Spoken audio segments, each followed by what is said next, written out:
মালাকুল মউতকে আল্লাহ পাক জিজ্ঞেস করবেন, কে এখন বেঁচে আছে আর কারা বেঁচে আছে? তিনি বলবেন হযরত জিবরাইল, হযরত মিকাইল, হযরত ইসরাফিল। আল্লাহ পাক নির্দেশ করবেন, এদের জান কবজ করো। ইসরাফিল, মিকাইল জান কবজ হবে। হযরত জিবরাইল আমিন শাদীদুল কুওয়া, প্রচন্ড ক্ষমতা আল্লাহ তাকে দান করেছেন, সুবহানাল্লাহ বলেন। দুনিয়ার সব নবীদের কাছে বাণী বহন করে নিয়ে আসছেন পূর্ণ অথেন্টিসিটির সাথে, সুবহানাল্লাহ। আল্লাহ পাক যাকে বলেছেন রূহুল আমিন,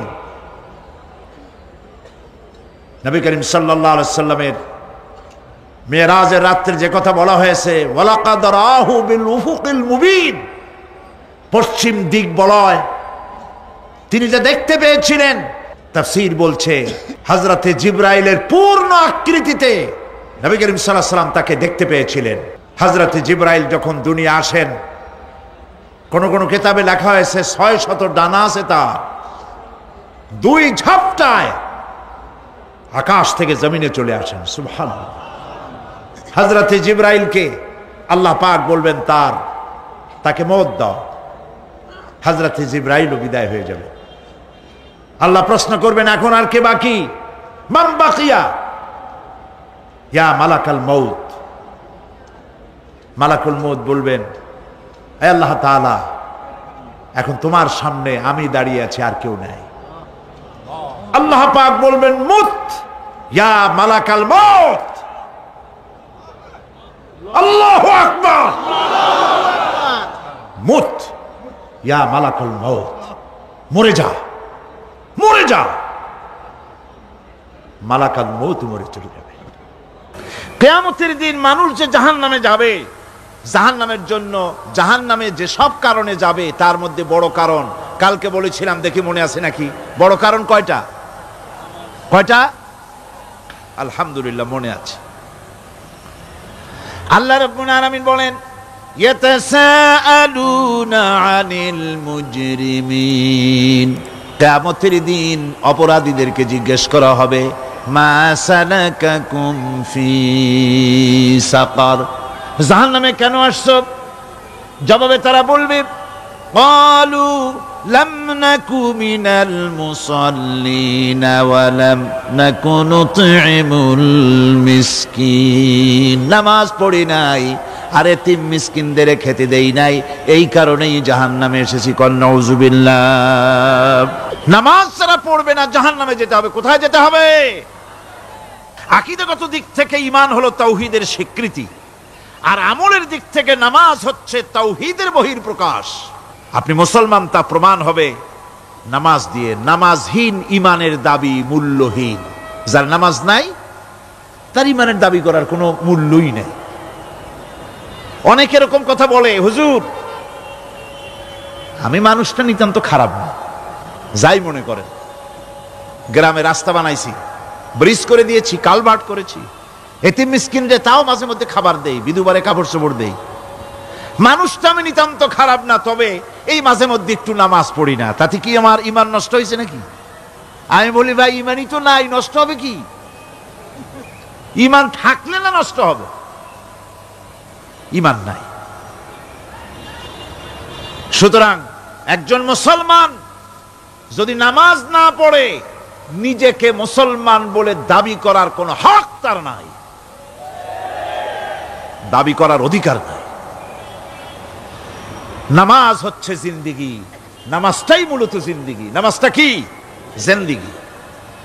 আল্লাহ রাব্বুল আলামিন শিখাচ্ছেন, কুল ইন্না সালাতি ওয়া নুসুকি ওয়া মাহইয়ায়া ওয়া মামাতি লিল্লাহি রাব্বিল আলামিন। মুহাব্বতের সাথে সবাই পড়েন, কুল ইন্না সালাতি ওয়া নুসুকি ওয়া মাহইয়ায়া ওয়া মামাতি লিল্লাহি রাব্বিল আলামিন। বলো আমার নামাজ, বলো আমার নামাজ, আমার কোরবানি, আমার হায়াত, আমার মত সবকিছু ওই আল্লাহ রব্বুল আলামিনের জন্য নিবেদিত। আমার বেঁচে থাকা, আমার মরে যাওয়া সব আল্লাহর জন্য। সে আল্লাহ রব্বুল আলামিন, তার জন্য সবকিছু নিবেদিত করতে হবে। আল্লাহ পাকের গোলাম আমাদের বানিয়েছেন, আল্লাহ আমাদের গোলামি করা লাগবে। আর গোলামির নমুনা যাকাত দিয়া, হজ দিয়া, দান দিয়া, সদকা দিয়া, কোন জিনিস দিয়ে নামাজের মতো গোলামির উৎকৃষ্ট প্রমাণ বা নমুনা আর কিছুতে নাই। আমি যে গোলাম তার উৎকৃষ্ট প্রমাণ হচ্ছে নামাজ। নামাজেই একটা মানুষ গোলামির অনুভূতিতে তাকে নিয়ে যায়। বাদশাহ হোক, মন্ত্রী হোক, পীর হোক, মৌলানা হোক, মুহাদ্দিস হোক, বড় লোক হোক, গরিব হোক, পুরুষ হোক, নারী হোক, যাই হোক, নামাজে দাঁড়াইলো, একেবারে কান্ডারে ধরিয়া কানের কাছে হাত দিয়া, হাত দুটো বাঁধিয়া মাথা নিচের দিকে দিয়ে দাঁড়ায় গেল। কিসের মতো? আসামির মতো, গোলামের মতো। সুবহানাল্লাহ। এদিক ওদিক তাকাইতে পারবা না, চোখটা থাকবে সেজদা যেখানে দিবা সেখানে। তাকানো নিষেধ, সেজদার দিকে তাকাও। এরপরে যখন রুকুতে গেলেন, গোলামির নমুনা হয়ে গেল। গোলামের এরকম মাথা নিচু করে থাকতে হয় প্রভুর সামনে। গেলেন, রাজা, বাদশাহ, বড় লোক, সব অহংকার চূর্ণ হয়ে গেল।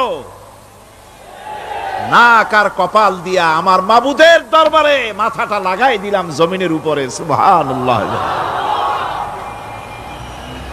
আমি আমার ভাষায় বলি, আমি আমার ভাষায় কথাটা এভাবে বলি, এই জমিনটা যদি কাগজ হয় আর আমার নাকটার কপালটা যদি কলম হয়, তাহলে আমি যে গোলাম দৈনিক 5 বার আমার নাক আর কপাল দিয়া জমিন নামক কাগজের উপরে, দাস খতের উপরে দৈনিক 5 বার নাক আর কপাল দিয়া সই করে দেই, আল্লাহ আমি তোমার গোলাম, আর কারো গোলাম নই, আমি একমাত্র তোমার গোলাম। ঘুমের থেকে উঠে সেজদা দিয়ে বলি, দুপুরের সময় কাজ ফালাইয়া আরেকবার বলি, বিকেল আসার আগেই আসরে আরেকবার বলি, দিন যখন শেষ হয় আরেকবার বলি, রাতে যখন শুতে যাই আরেকবার সেজদা দিয়া ঘোষণা করি, মাবুদ আমি তোমার গোলাম। সুবহানাল্লাহ। নামাজ হচ্ছে ইসলামের গণ্ডির মধ্যে প্রবেশের প্রমাণ।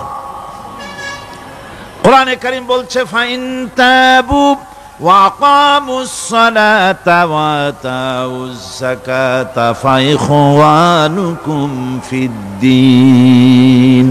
সূরা তওবা এসেছে। তারা যদি তওবা করে আর নামাজ কায়েম করে, যাকাত যদি আদায় করে, তাহলে এখন তোমাদের সে দ্বীনি ভাই, এখন ভাই হয়ে গেল। একটু আগে ছিল কাফের, মুশরিক, এখন তোমার দ্বীনি ভাই। দ্বীনের গণ্ডির মধ্যে প্রবেশ করা, কলেমা পড়ার সাথে সাথেই নামাজ। নামাজ হচ্ছে দ্বীনের প্রধান গেট, দ্বীনের প্রধান তোরণ। দ্বীনের মধ্যে প্রবেশ করার জন্য এই গেট দিয়ে প্রবেশ করতে হবে। সুতরাং এই নামাজের এতই গুরুত্ব দেওয়া হয়েছে। ইসলাম যদি ক্ষমতায় আসে, আল্লাহ যেন এনে দেন, জোরে কোন আমিন।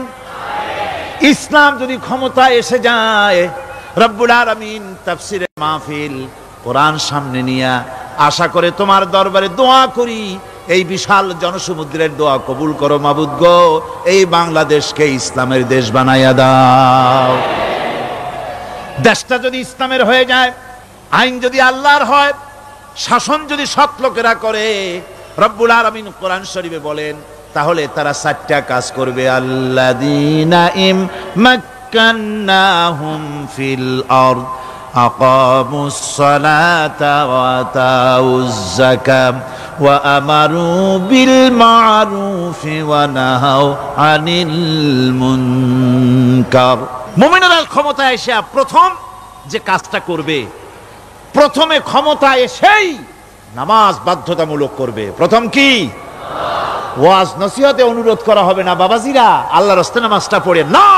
রেডিও এবং টেলিভিশনের মাধ্যমে রাষ্ট্রপ্রধান অর্ডার করে দিবেন, যারা আকেল বালিগ সকলের জন্য নামাজ বাধ্যতামূলক, নামাজ পড়তেই হবে। এটা অর্ডার। বেলা যখন 1টা বেজে যাবে, বেলা যখন 1টা বাজবে, সমস্ত মসজিদে আজান শুরু হয়ে যাবে। আজানের সাথে সাথে অফিস, আদালত, কল কারখানা, ক্ষেত খামার, শিক্ষাঙ্গন সব ডেডলক হয়ে যাবে। আধা ঘন্টার জন্য বন্ধ হয়ে যাবে।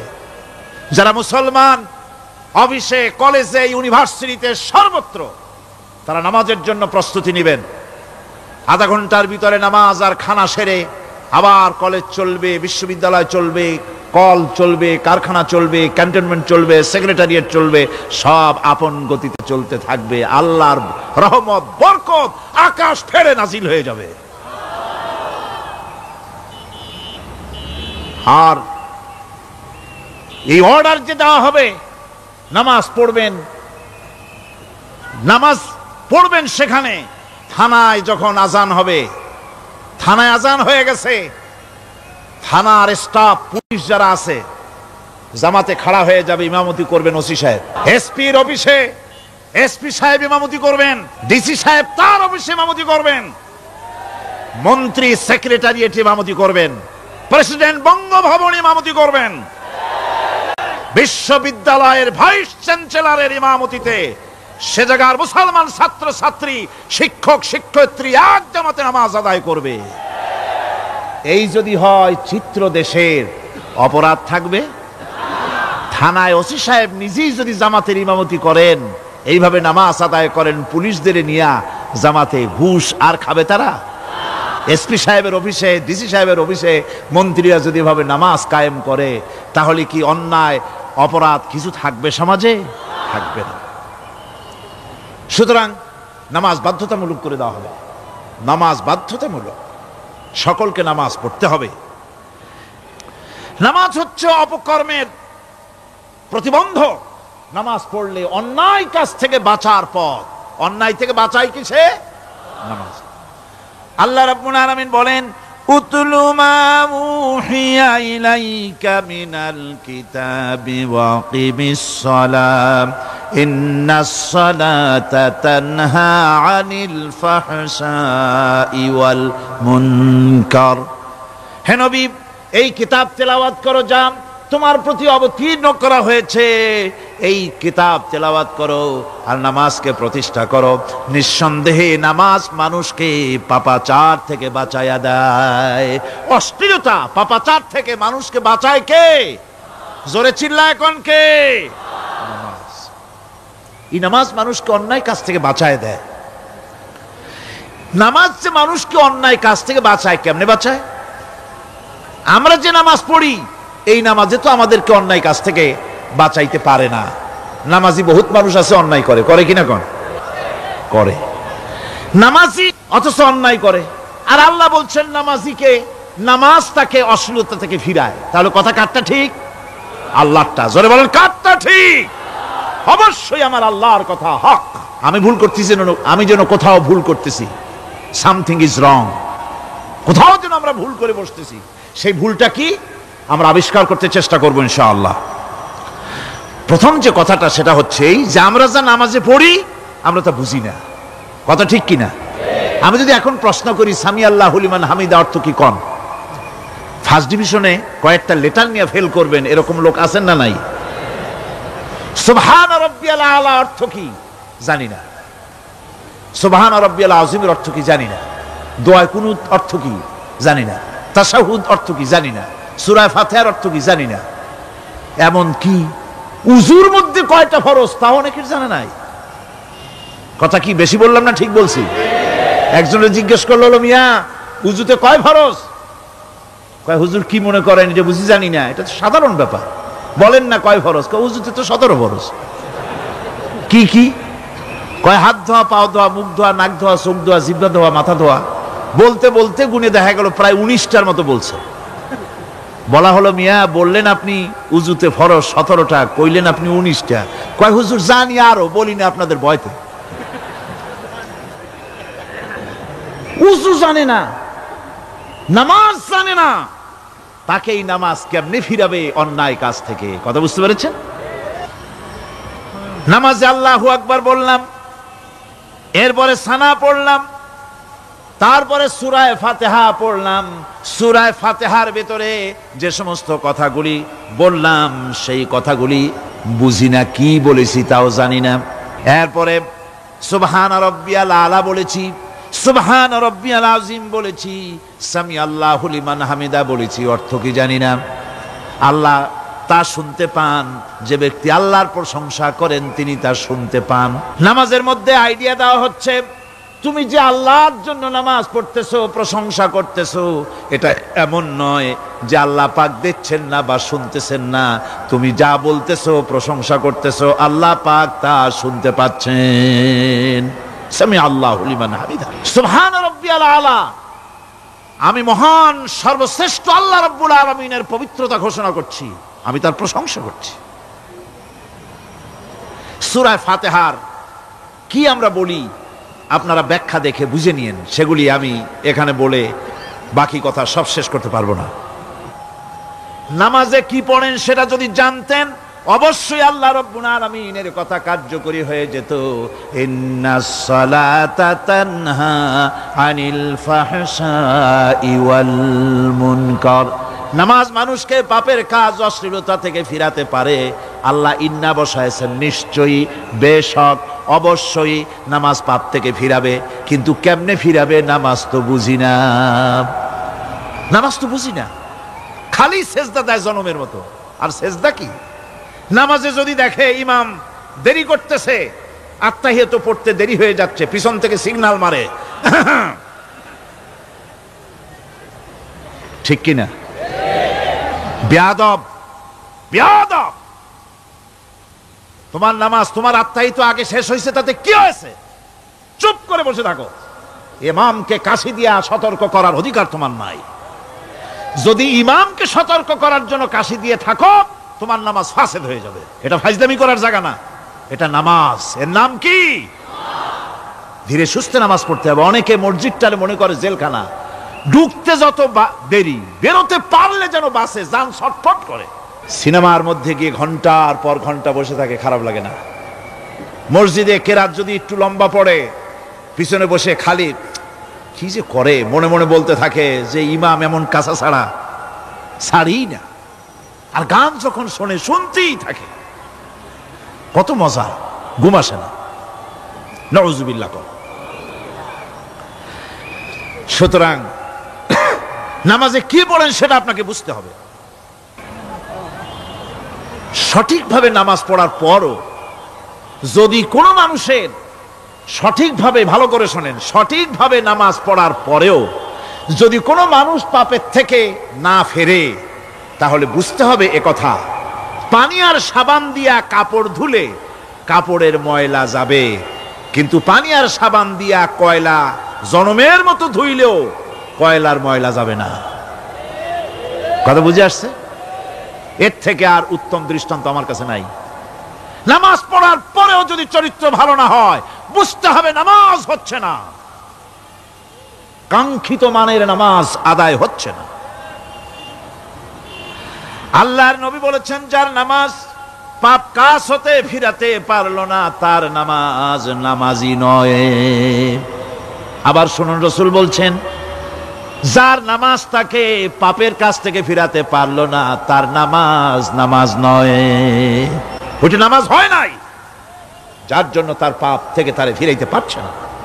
আর কিয়ামতের দিন বেনামাজিরা সবচাইতে বেশি অপমানিত হবে। সবচাইতে বেশি অপমানিত হবে কারা? বেনামাজিরা। কিভাবে?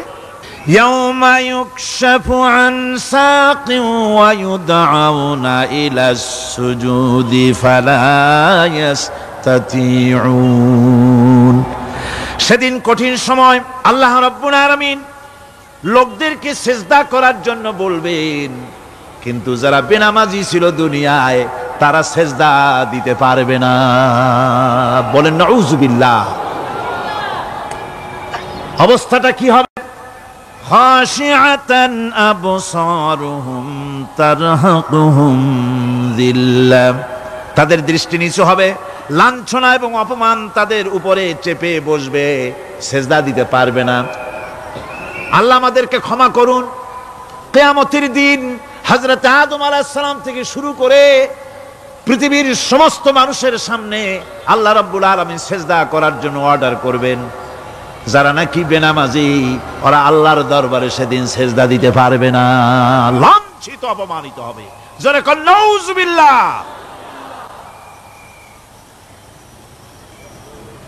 নামাজ, মুমিনের নামাজ একরকম, মুনাফিকের নামাজ হলো আর এক রকম।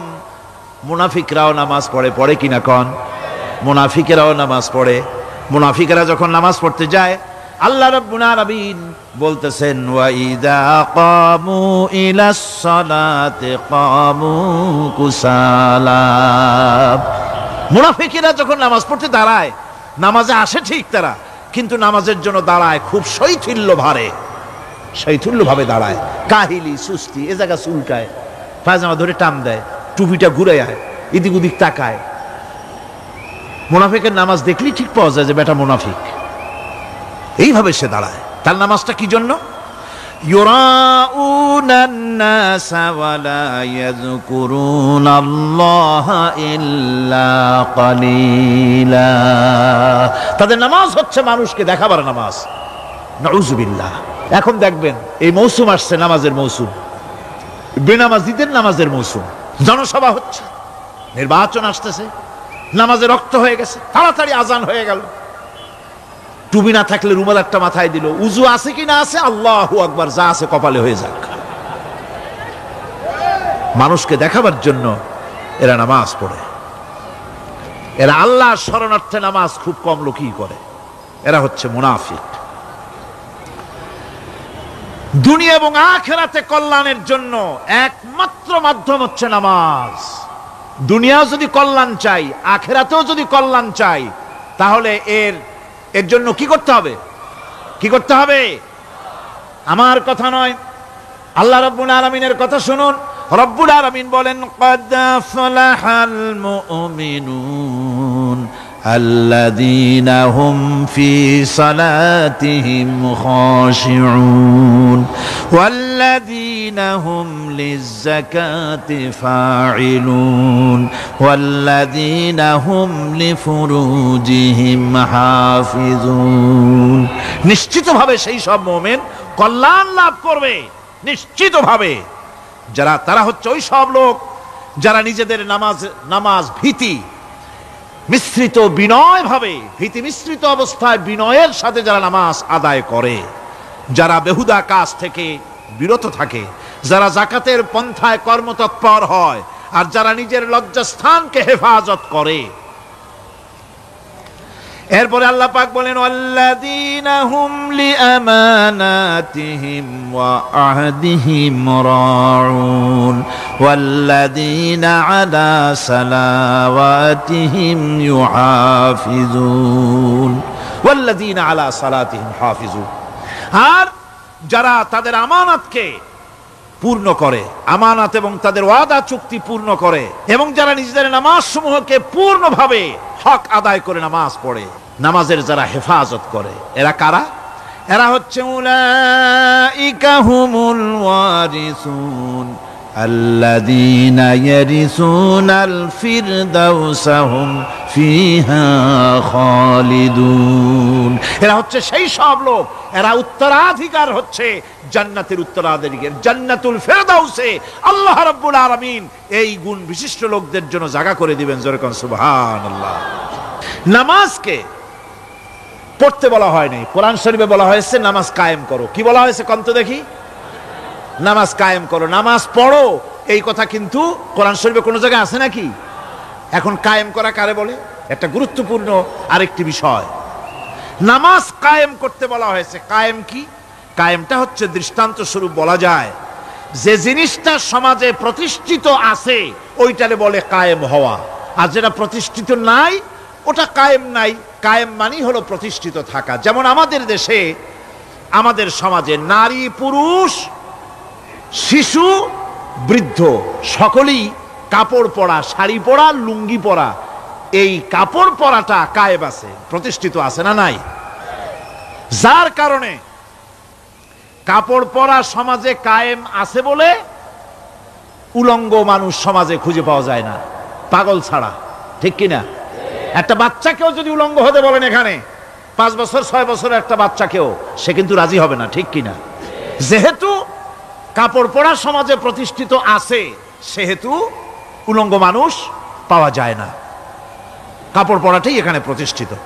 সুতরাং এখন অবস্থাটা এই হয়েছে, কাপড় পরা প্রতিষ্ঠিত আছে বলে কোন উলঙ্গ মানুষ এসে যদি এই মঞ্চে দাঁড়ায় আর বলে আমাকে একটু বক্তৃতা করতে দেন, আপনারা কি করবেন? মঞ্চে তো উঠতেই দিবেন না। উলঙ্গ মানুষ যদি কোনো চাকরি নিতে যায় ইন্টারভিউতে, তাকে লাইনে দাঁড়াইতে দেবে? দেবে না। এমনকি উলঙ্গ হয়ে যদি বাড়িতে প্রবেশ করে, তার বউ দূর দূর করে তাড়ায় দেবে, ঠিক কিনা? যেহেতু সমাজের ভিতরে কাপড় প্রতিষ্ঠিত আছে, সেই জন্য এই উলঙ্গ মানুষ পাওয়া যায় না। অনুরূপ ভাবে নামাজ যদি প্রতিষ্ঠিত হতো সমাজের ভিতরে, তাহলে বেনামাজি খুঁজে পাওয়া যেত না। চাকরি করতে গেলে সেখানে নামাজ মানদণ্ড হয়ে যেত, নামাজ পড়ে কিনা তা দেখে নেওয়া হতো। বেনামাজি লোক পাওয়াই যেত না যদি প্রতিষ্ঠিত থাকতো। প্রথম প্রশ্নই হতো তুমি নামাজ পড়ো কিনা। ইলেকশনে যদি একজন উলঙ্গ মানুষ এসে দাঁড়ায়, ভাইরা এবার আমার বোতল মার্কা বাক্স, উলঙ্গ মানুষ এসে ভোটে দাঁড়াইছে, আপনারা ভোট দিবেন? দিবেন। ওইটা কাপড় প্রতিষ্ঠিত আছে বলে, লুঙ্গি প্রতিষ্ঠিত সমাজে আছে বলে উলঙ্গ মানুষকে আপনি ভোট দিবেন না। নামাজ যদি প্রতিষ্ঠিত থাকতো সমাজে, বেনামাজি মানুষ যদি এসে মঞ্চে দাঁড়ায়া যতই বলতো আমি ক্ষমতায় গেলে এই করব সেই করব, নামাজ প্রতিষ্ঠিত থাকলে পরে এই বেনামাজিরে কেউ ভোট দিত না। নামাজ যদি প্রতিষ্ঠিত থাকতো, তাহলে অফিসের অফিসার তো দূরের কথা, বেনামাজি অফিসের ঝাড়ুদারের চাকরিও তার কিসমতে জুটত না, যদি নামাজ প্রতিষ্ঠিত থাকতো। এর নাম হলো নামাজ কায়েম হওয়া। নামাজ কায়েম থাকলে এই অবস্থার সৃষ্টি হতো। এই জন্য আল্লাহ পাক বলেছেন নামাজকে কায়েম করতে হবে। নামাজ হবে সব ভালো কাজের মানদণ্ড। সমস্ত ভালো কাজের মানদণ্ড কি? নামাজ। নামাজ আমাদেরকে বড় রকমের শিক্ষা দেয়। কি শিক্ষা দেয়? নামাজ আমাদের শিখায় ঐক্য আর ভ্রাতৃত্ব। ভ্রাতৃত্বের আর ঐক্যের শিক্ষা দেয়। এক নেতার আনুগত্য করা শিখায়। জামাত যত বড় হোক, ইমাম হবে কয়জন? একজন ইমাম হবে। আর এই ইমাম মানে কি? নেতা। ইমাম মানে কি? নেতা। নির্বাচন শিখায় নামাজে। নেতা নির্বাচন কে শিখায়? নামাজ শিখায়। বোঝেন খুব ভালো করে। কিভাবে? মনে করুন চট্টগ্রাম শাহী মসজিদে ইমাম প্রয়োজন। এখন সেই ইমাম নেওয়ার জন্য ইন্টারভিউ কল করা হলো, বিজ্ঞাপন দেওয়া হলো পত্রিকায়। অনেক আলেম আসলেন। ইন্টারভিউ বোর্ডে যারা বসলেন, তারা ইন্টারভিউটা কিভাবে নেবেন? যার মাথার চুল লম্বা বেশি তার ইমামতি দেওয়া হবে। যার লুঙ্গিটা পায়ের গিরার তলে তারে দেওয়া হবে। যার মোষটা মুখের মধ্যে গিয়া ঢুকছে, হাসি দিলে বুঝাই যায় না হাসে না কান্দে, তারে দিবে। দাড়িগুলা কামাইছে তারে দেবে। সিগারেট খায়, বা অবশ্য চট্টগ্রাম আর সিলেটে সিগারেটের ফতোয়া ভিন্ন রকম। বরিশালে আমি যেখানে জন্মগ্রহণ করেছি, আমার এলাকায় কোনো আলেম যদি সিগারেট খায়, মসজিদের ইমাম তো ভালো, মসজিদ ঝাড়ু দিতেও ঢুকতে দেবে না মসজিদে। এটা এই এলাকার এক রকমের কায়দা। আমি এটার ব্যাপারে কথা নাইবে বললাম। তো আপনারা খুঁজে দেখবেন সে সিনেমা দেখে নাকি, মিথ্যা কথা বলে নাকি, বউ পর্দায় থাকে নাকি। এগুলি মাইক্রোস্কোপ যন্ত্র দিয়ে ইমামের মাথা থেকে পা পর্যন্ত দেখবেন কিনা কন? আচ্ছা এবার কন তো দেখি, এই ইমাম সাহেব ইমামতি করবে কতজন লোকের? 500, 1000। শাহী মসজিদে ধরেন 5000 লোক হইল। 5000 লোক, 5000 লোকের ইমাম নির্বাচনের সময় পা থেকে শুরু করে মাথা পর্যন্ত দেখেন, এমনকি বউ পর্যন্ত। বৌমনি আনিয়ে দেখেন না, পর্দায় থাকে কিনা এইটা আপনারা দেখেন, ঠিক কিনা? এ খবরটা নেন। 5000 লোকের একটা ইমাম বানাতে গিয়ে মাইক্রোস্কোপ যন্ত্র দিয়ে দেখেন মোষ কেমন, দাড়ি কেমন, চুল কেমন, পাও কেমন, হাত কেমন, হাতে নখ লম্বা কিনা, দাঁতে ছাতা কিনা, বউ পর্দায় থাকে কিনা, মিথ্যা কথা কয় কিনা, এত দেখেন। আর যখন নির্বাচন আসে, তখন 2.5 থেকে 3 লক্ষ মানুষের জন্য একজন এমপি নির্বাচিত হয়। সেই ইমামকে বাছাই করার জন্য নামাজ পড়ে কিনা, জিনাকার কিনা, মদখোর কিনা, সুদখোর কিনা, ঘুষখোর কিনা, বদমাশ কিনা বাছাই করা হয় না।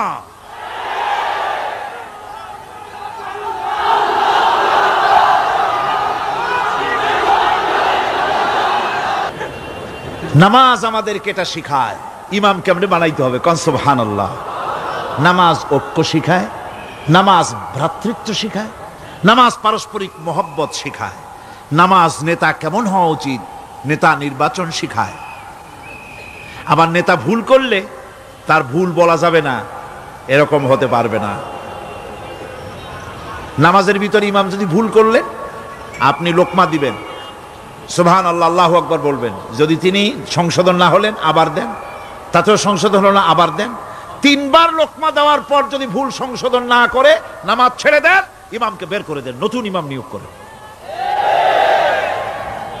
যারা ক্ষমতায় যাবে, আপনি রাষ্ট্রের ইমাম যারে বানাবেন, সেই রাষ্ট্রীয় ইমাম যদি জনগণের ইচ্ছার বিরুদ্ধে যদি চলে, 1 বার লোকমান দেন, 2 বার লোকমান দেন, 3 বার দেন, তারপরেও যদি না নামে, ঘাট ধরে নামে না। নামাজ আপনাকে নেতা নির্বাচন, নেতাকে প্রতিষ্ঠিত রাখা, নেতার আনুগত্য আপনাকে শেখায়। নামাজ লাইন সোজা করে দাঁড়াতে হবে।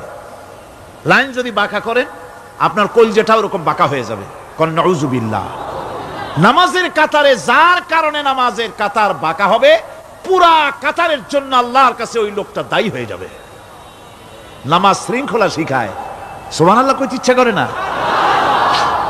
নামাজ শৃঙ্খলা শিখায়, শৃঙ্খলা বোধ শিখায়, সোজা হয়ে দাঁড়ায়। তারপরে ঐক্য এবং মহব্বত শিখায়। নামাজের ভিতরে যখন দাঁড়ায় গেলেন, আমির দাঁড়ালো, ফকির দাঁড়ালো, মন্ত্রী দাঁড়ালো, তার ড্রাইভারও দাঁড়ায় গেল, একই কাতারে দাঁড়ায় গেছে। নামাজ পড়তে গিয়ে ড্রাইভারের পাও গিয়ে লেগেছে মন্ত্রীর গায়ে। নামাজ শেষ হওয়ার পর মন্ত্রীর বাবার ক্ষমতা নাই এ কথা বলার যে বেটা ড্রাইভার সলিমুদ্দি, তোর পাও লেগেছে আমার পায়ে, তোর চাকরি শুদ্ধা দোজকে পাঠায় দেব। পারবে বলতে? পারবে না। মিয়া মন্ত্রী সাহেব, এটা তোমার সেক্রেটারিয়েট না, এটা আল্লাহর ঘর। এটা কার ঘর?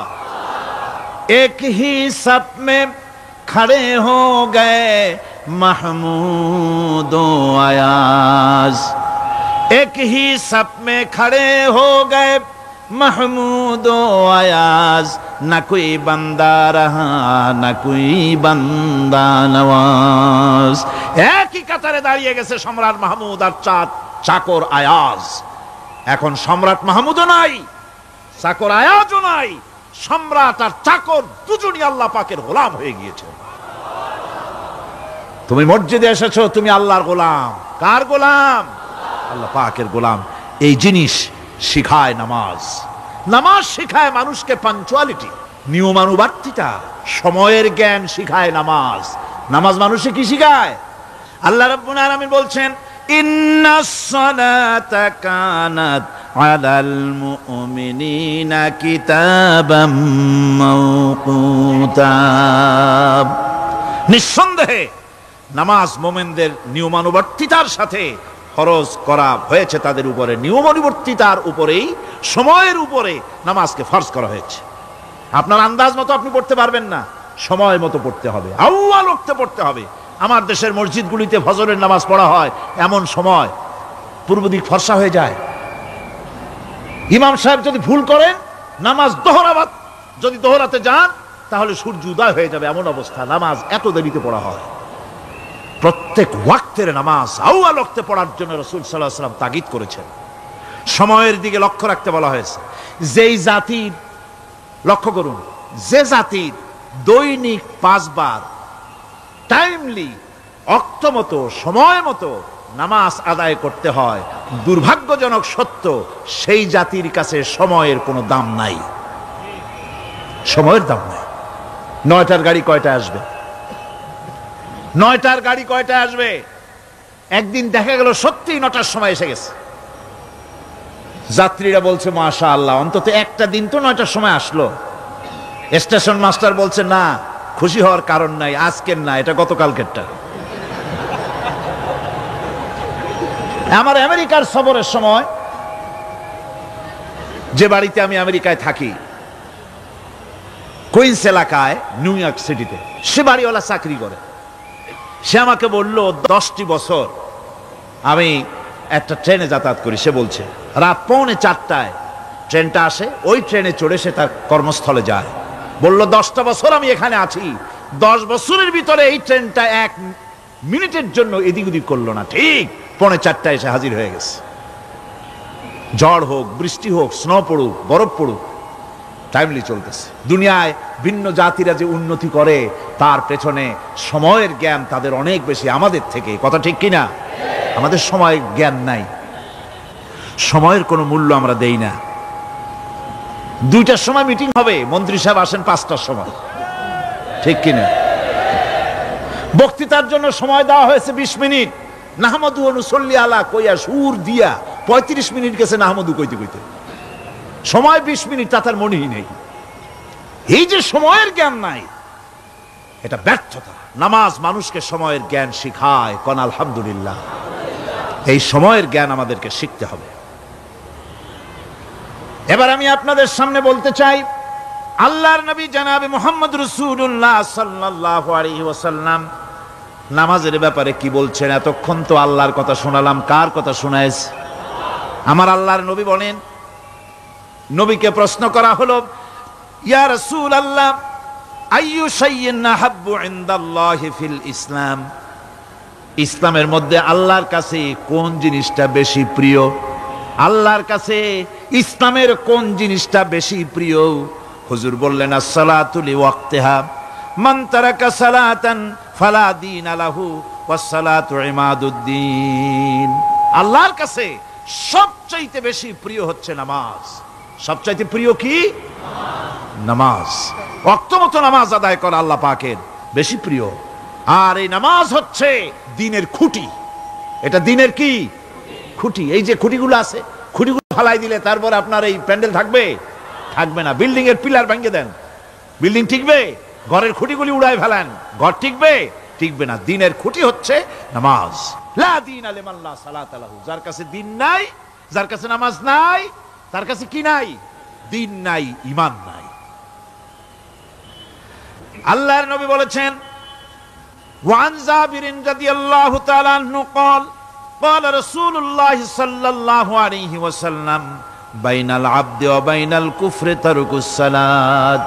আল্লাহ পাকের নবী বলেন, আল্লাহর বান্দার মুমিন, আল্লাহর বান্দার কাফের, দুইজনের মধ্যে পার্থক্য হলো, যে ব্যক্তি নামাজ পড়ে সে আল্লাহর গোলাম, যে নামাজ পড়ে না সে কাফের হয়ে গেল। যে নামাজ পড়লো না সে কাফের হয়ে গেল। মান তারাকা সালাতান মুতাআম্মিদান ফাকাদ কাফারা, যে ব্যক্তি ইচ্ছে করে নামাজ ছেড়ে দিল সে কাফের হয়ে গেল। বলেন নাউযুবিল্লাহি মিন যালিক। এই জন্য নামাজ আদায় করা বাধ্যতামূলক প্রত্যেকটি মুসলমানের জন্য। রাসূল করিম সাল্লাল্লাহু আলাইহি সাল্লাম একটা দৃষ্টান্ত দিয়েছেন, কারো বাড়ির সামনে যদি একটা নাহার থাকে, একটা পুকুর থাকে, একটা খাল থাকে প্রবাহিত, এতে যদি ওই বাড়িওয়ালা দৈনিক 5 বার গোসল করে, তাহলে তার গায়ে কি কোনো ময়লা থাকে? হুজুর, সাহাবীরা বললেন, না হুজুর, থাকে না। হুজুর বললেন, এটাই হলো নামাজের দৃষ্টান্ত। 5 ওয়াক্ত নামাজ যে আদায় করবে সে গুনাহ থেকে আল্লাহ পাক তাকে পবিত্র করে দিবেন। সুবহানাল্লাহি ওয়া বিহামদিহি। আমার ভাইয়েরা, নামাজ পড়লে পরে এক জুমা থেকে আর এক জুমা পর্যন্ত মানুষ যে সমস্ত গুনাহ করে, কবিরা গুনাহগুলি বাদে, শিরক আর কবিরা গুনাহগুলি বাদে যত গুনাহ আছে তার কাফারা হয়ে যায়। নামাজ যে সঠিকভাবে আদায় করবে, এই নামাজটা একটা কঠিন কাজ। নামাজটা কি কাজ? কে বলতেছেন কথা? আল্লাহ পাক। ওয়া ইন্নাহা লাকাবীরাতুন ইল্লা আলাল খাশিঈন। নামাজ একটা ভারী জিনিস, একটা কঠিন জিনিস। কাদের জন্য কঠিন নয়? যারা নাকি আল্লাহ পাককে ভয় করে। আল্লাযীনা ইয়াযুন্নুনা আন্নাহুম মুলাকু রাব্বিহিম ওয়া আন্নাহুম ইলাইহি রাজিউন। যারা নাকি একথা মনের ভিতরে ধারণা করে যে আল্লাহ রাব্বুল আলামিনের দরবারে আমার হাজির হওয়া লাগবে, মোলাকাত করা লাগবে, এই চিন্তা যারা করে তাদের জন্য নামাজ মোটেই কষ্টকর নয়, নামাজ মোটেই তাদের জন্য অসহনীয় নয়, বোঝা নয়, ভার নয়, তারা নামাজ আদায় ঠিকই করবে। এই জন্যে বিবি বাল বাচ্চা সকলকে নামাজের জন্য তাগিদ করতে হবে। যত ভাই এখানে এসেছেন নিজেরা পড়বেন, বিবি বাল বাচ্চাকে তাকিদ করবেন। আল্লাহ পাক বলছেন ওয়ানজির আশিরাতাকাল আকরাবিন, তোমার নিকটবর্তী যারা আছে তাদেরকে তুমি আল্লাহর ভয় দেখাও, নামাজের জন্য তাদেরকে বলো, আল্লাহর ভয় তাদের অন্তঃকরণের মধ্যে সৃষ্টি করে দাও। আর এই নামাজ পড়তে হবে জামাতের সাথে। নামাজ পড়তে হবে কিছুর সাথে? জামাতের সাথে।